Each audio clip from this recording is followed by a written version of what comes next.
All right, third time's the charm. What we've got here, I'm Ryan, Maker 238. What we've got here is a 1984 Dingo by Manco. I know because it's just by the way that it is. Maybe he'll quit.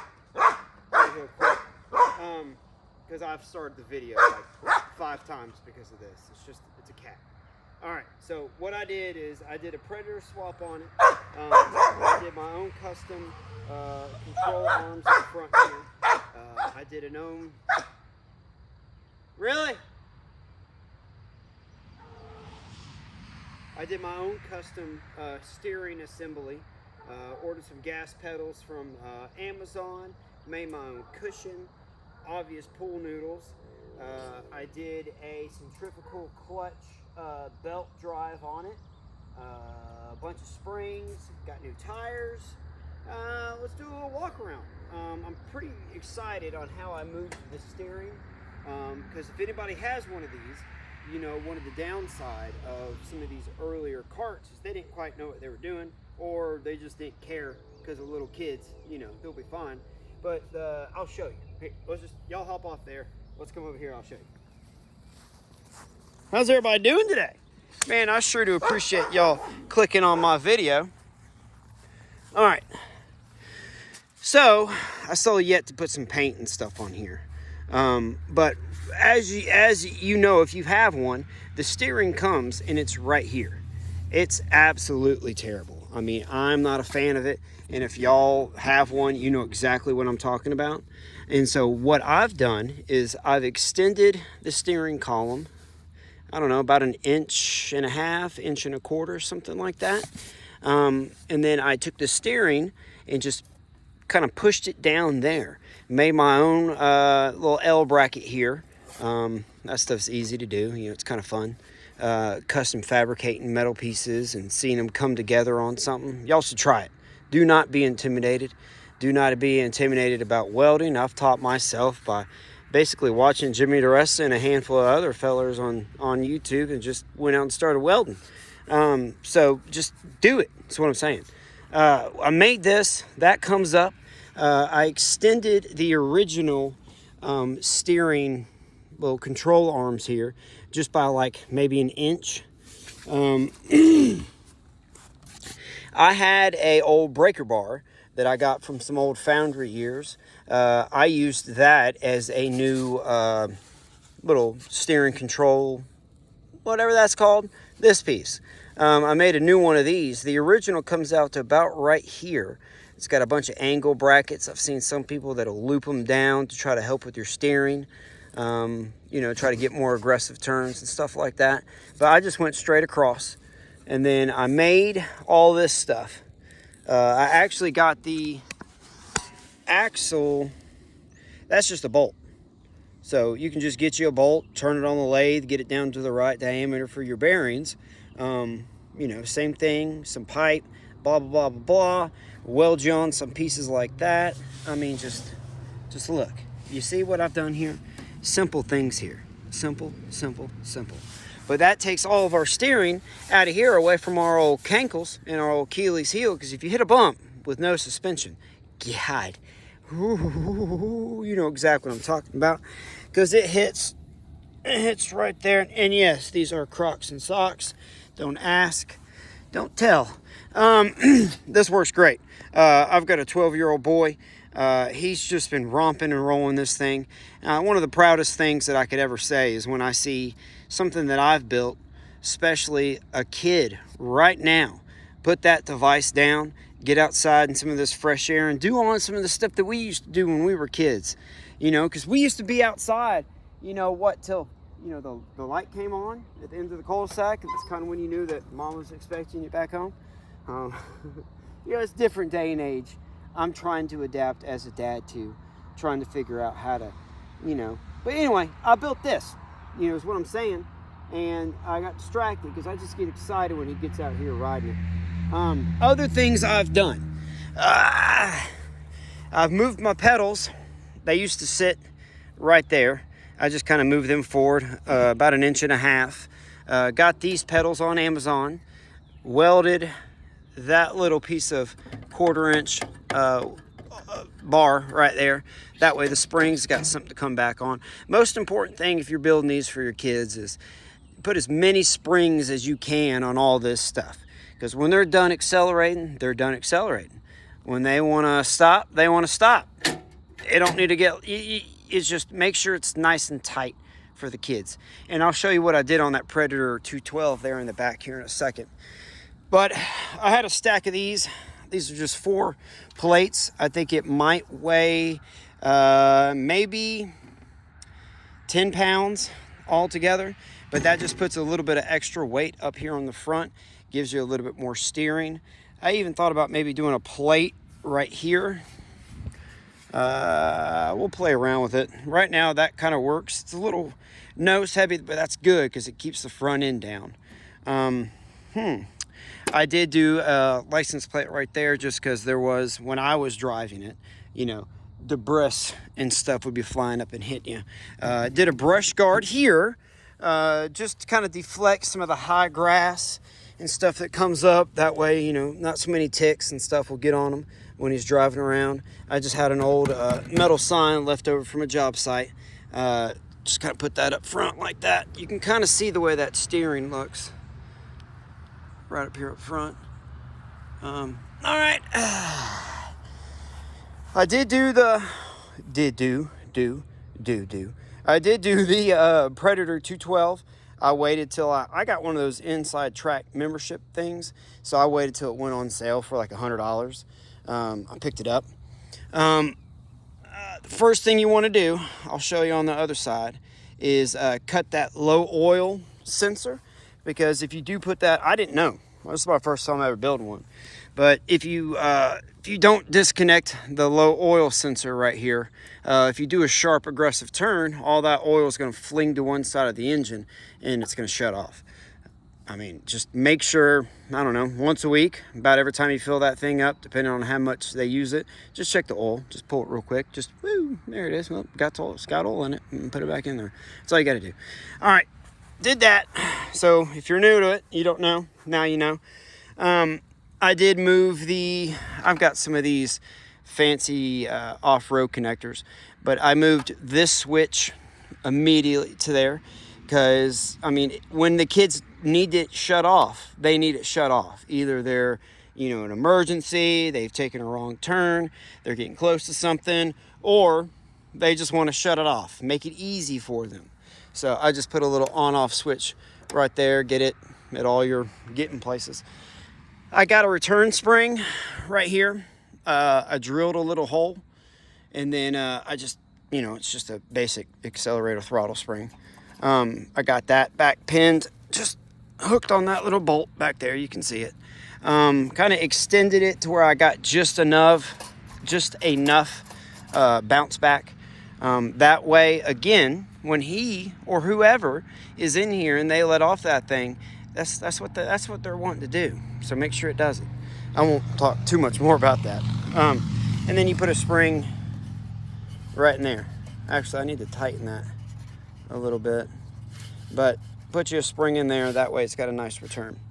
The centrifugal clutch, the one that I grew up on, the go-kart, was a direct chain drive, and the only thing about that is there's lag time, because this engine don't have the torque for when you're telling it to go. It's having to move it to go, and then you'll start going. With the centrifugal clutch, as soon as you put your foot on that accelerator, this thing's accelerating, and then it's going to eventually clamp down on this, clamp down on that. This is going to expand, accepting that more, giving it more tension, because this is pulling that way, this is pulling in, and it's going to shoot it forward. This is mainly for Daddy, when Daddy drives it. You know what I mean? Because I like to get on here and I like to drive it like I stole it. Because then I can take this governor little deal right there. I'll show you that. I mean, because, you know, some people might have clicked on this and, you know, you're very, very new to this kind of deal, like I was. There is a governor screw right there, Phillips head. Make sure you have that. What's going on here? Is everybody okay? What's going on? Is that safe? I mean, I don't know. Phillips head screwdriver, whenever your kids drive, make sure that that is adjusted. I've been getting on to my boy, and what I might do is remake a custom bracket right there. Something that, see how he keeps bending that tab over? He'd be getting it, son. He'd be getting out here and just flat getting it. But that's supposed to sit straight up and down. It's bent. What I'll probably do is just either maybe even weld just like a little nut right behind it, just so it won't flip over again. I did that. I ordered this on Amazon, the disc belt, or the disc brake, instead of the little band deal, because the band deal ones, man, them suck. It takes forever to stop. Make sure that it's got a nice good return spring on that. I did not do a cable. I've just got a, what is that, 5/8 rod, what, 1/4 inch rod? I don't know what it is, but it's the way that it came. Works great. The only thing is that if you really do like stomp on the brake, of course, this is not hardened steel, so it is going to have some spring to it because there are turns. It'd be better if it went straight, if I could just go straight up. Maybe I'll redo that. But it's working. It's my first one. That's what I'm saying. Look how good it looks. It looks cool. Oh, I did do the bearing mounting on the top hole. If you've got a Dingo, it's got 2 different mounting holes. I'm not happy with that. I'll probably eventually redo that because it's easy just to make a little bracket to slide over there and weld it in place. Again, one of the coolest things that I've done as a maker is learn how to weld. Because once you learn how to weld, I mean, it's literally, you've got a, is that going to work right there? I'm trying to set you down on a stand. You've got a metal hot glue gun. You know what I mean? Is that staying? Yeah, that's staying. So, what else did I do? Everything is bolted in various locations. I went through and welded it here, welded it there, spot weld, reinforced this area down here, because if anybody has one of these, you're going to have maybe a larger-esque sized, maybe a person that's bigger than me gets it, or you know what I'm saying? Somebody really gets in here and they really get to getting after it. They're going to fly their little back right here, and it's going to bend that, which this has happened. Because I mean, it's just no telling. Or it fell, it broke. This thing was full of water. Who knows how this stuff happened? So I just went through and reinforced most of the welds that we got here, the factory welds. What am I getting at saying? This has not only sparked something in me, this has sparked something in my son. I actually got to talking to the neighbors, and they've agreed to let us, he drives a little track around the back side of that field. He drives around here, drives around there. It's just amazing to see just memories like what I had, because if you're my age and you're growing up right now, it's completely different for them kids than it was for us. But it brought something out in me too, building this. Because when I drive it and I really let it go, I mean, this thing will go 40 miles an hour easily. Put it on the street downhill, 45 easy, 50 I bet you. So you really have to be careful. But I think I'm gonna build one. I think I can. One that's got suspension. I want to do those horseshoe wishbone suspension jobbity-doos in the front. Really? I mean, I'm trying to wrap it up here. Hey! Where you have the independent back end where it pivots right here on a central point. You've got some suspension deals that come down. 1-inch tube steel is what I'm thinking. What is it, like a 1/8-inch wall, 1/4-inch wall, 1/4-inch wall, 1-inch tube steel. Everything here is pretty self-explanatory. Why do I want to make my own? One, I want to make one that's about like that. Oh, that'd be nice, wouldn't it? save on them knees a little bit, because I'm only 5'3", 5'2.5". But look at me, man. I feel like Mario. I feel like Bowser in this thing, like Mario Kart. But it's great for my boy. My girl's gotten in it. She loves it. Can't convince the wife to get in it. Something about crashing. I don't know. Maybe she has some stories she hasn't told me. I'm just kidding. I know what happened. She crashed a moped. A little trauma. So I'm gonna build my own. I think. I know. I'm finishing up a metal fence project, which y'all haven't seen yet, but I'm in the middle of editing and installing that project right now. Editing the video. Can't edit the project because I'm already done. Can y'all see that? I hope y'all got that. Man, that'd be epic if y'all got that. So I'm gonna build my own. If anybody's got any experience or any pointers or anything like that, I've befriended a guy. Well, he should be my friend. Let's spend enough money at a shop. Befriended a guy down in about an hour and a half away. I can buy pretty much everything I need there. The axle, the bearings, the wheels, the hub. These little deals for the steering. So I can go spend, probably $400 or $500 with him buying the essentials, and then I'll just have to build the frame and figure out where. Maybe I can find like an old Gator or like an old ATV or something and steal some parts off of that, so I don't have to buy new. I don't know anything about suspension and struts, air shock, coilover. Yeah, isn't that what they're called? Somebody explain that to me. Cost. I helped a buddy move, so I got the frame for free. Had to do a lot of work to it, like I said. It was full of water. It was all kinds of rusty. I don't even think. If I have a before picture, I'll put it in now. Did you do it? I don't know. So didn't that look good or bad if I did? If I couldn't find it, I don't know. Maybe it's in an old message. I'm pretty sure I found it. So, cost. Frame was free. These pedals, $14 on Amazon. I think this was $30 with the wheel, the hub. Maybe $30 or $40. 50. Let's just say, because these are my hubs or my rims. These were $50, 55 a piece, 55, and then 65. I think something like that. $100 for the engine. It was like $129 for the centrifugal clutch. I had bought the pool noodle at Walmart kiosk, $1. Went to Hobby Lobby. Foam was $19 for 2 squares. Fabric was on sale. Hobby Lobby watch sales. I don't know, maybe $11, $14. Used some spray adhesive I had here at the house.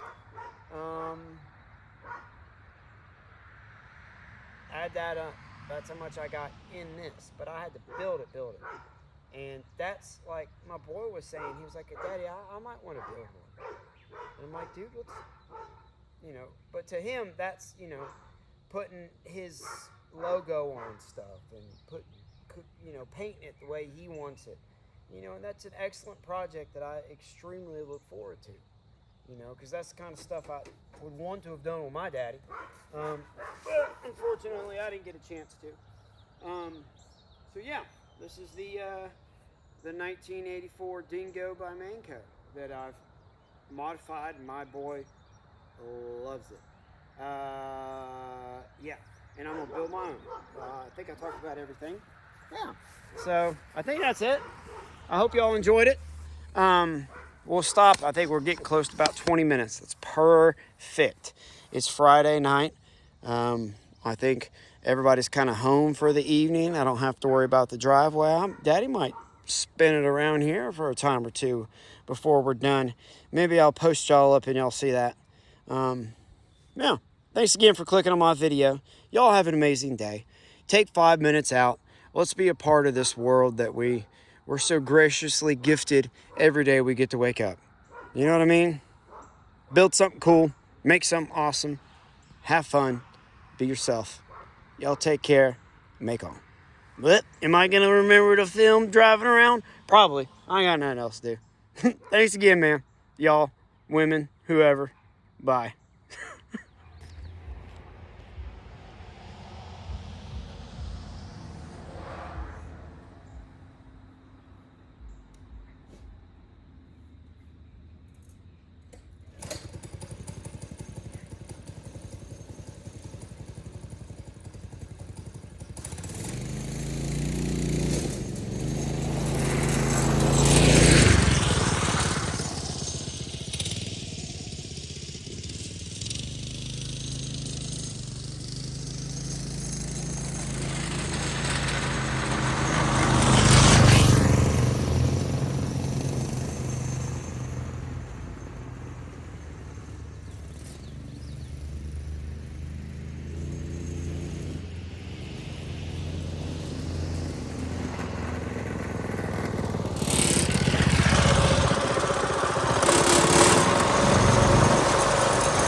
To hold my hat too.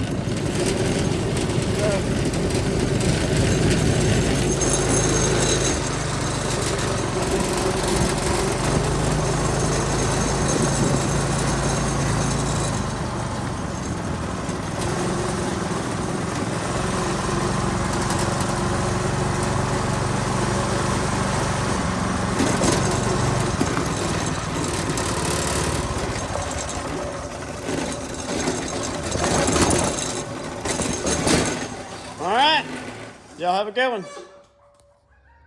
I don't know if y'all can hear the Canadian geese or not, but they might be about to fly over.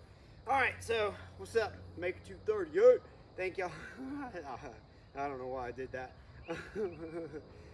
What we've got here is... That was stupid.